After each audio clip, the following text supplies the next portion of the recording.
This is my review of Akame Got Killed episode 14. Okay, this episode we had quite a bit of character progression. Not really development, but character progression. A little bit, or I guess character backstory is the way to put it, because we got a little bit more backstory on Tatsumi and a little bit more backstory on Ez's death, okay?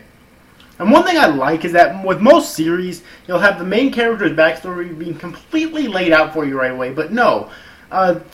This episode went to show there's still more that we don't know about Tatsumi, and there's probably still more after this that we don't know about Tatsumi. Alright, it's actually really cool. We learned that during his village there was this guy who was really good with the sword. He was also a really good teacher, so he's basically the one that taught Tatsumi how to use the sword and to swordsmith as well. However, the biggest part about this episode was with Ez's death. We learned that she grew up in a tribe, and her father was the chief of the tribe, and he always trained her with the philosophy that the strong survive and the weak perish. That's the basic, black and white gist of her father's beliefs, which ultimately translated over to her, okay? And when her father died, she mourned her father's death, but she still felt it was just because he was weak. So when she buried one of the other tribes, it wasn't because of revenge. It was just because she was ordered to, and because she enjoys it. Okay.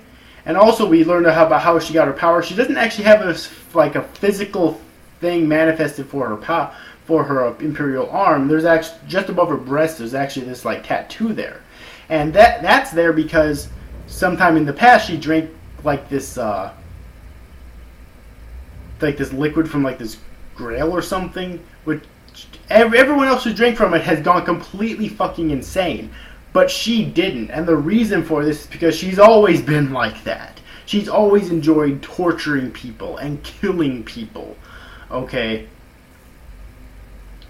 And so really, Tatsumi comes to the realization, and that's kind of how she got her power, and then that tattoo appeared just above her breast.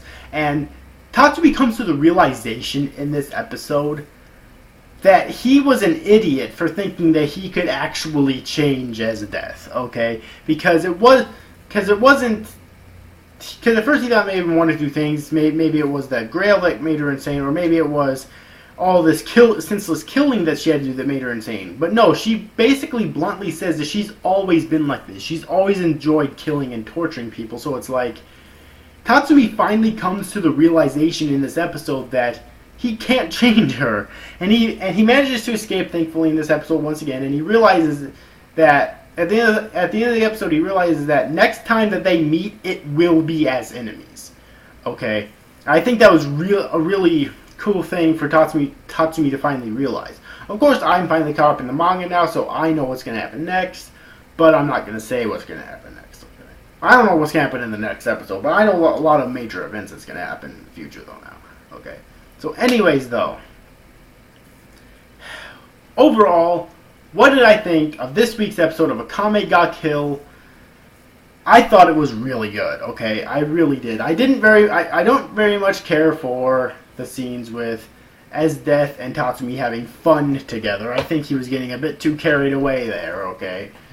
But I do like the ending because it basically goes to show that he realizes that he's going to have to be enemies with her now. And I don't really think he was falling in love with her, and that's the reason why he was wanting to be her ally. It was more along the lines of he realized that if she would join Night Raid, she would be the best ally that they could ever fucking have, really.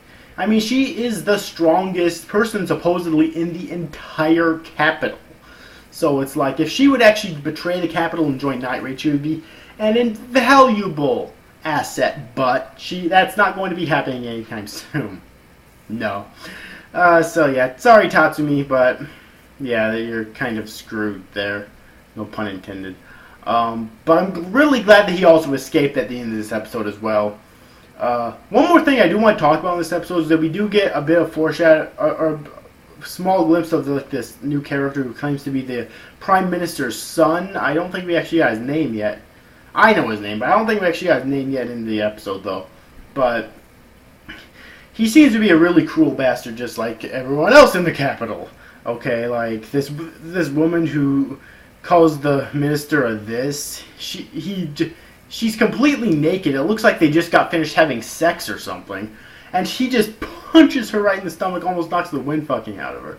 And he also has this Imperial arm, which apparently allows him to control time and space in a certain way, which allows him to teleport a small group of people at the same exact time. Now, there's still some questions about this. Is he able to use this on repeat?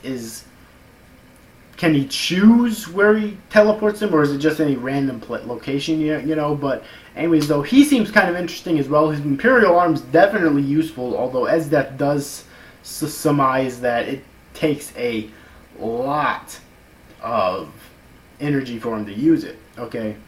Now, big question here though is who can kill Esdeath? There's only one character in the manga right now that I think might have a chance if they were enemies.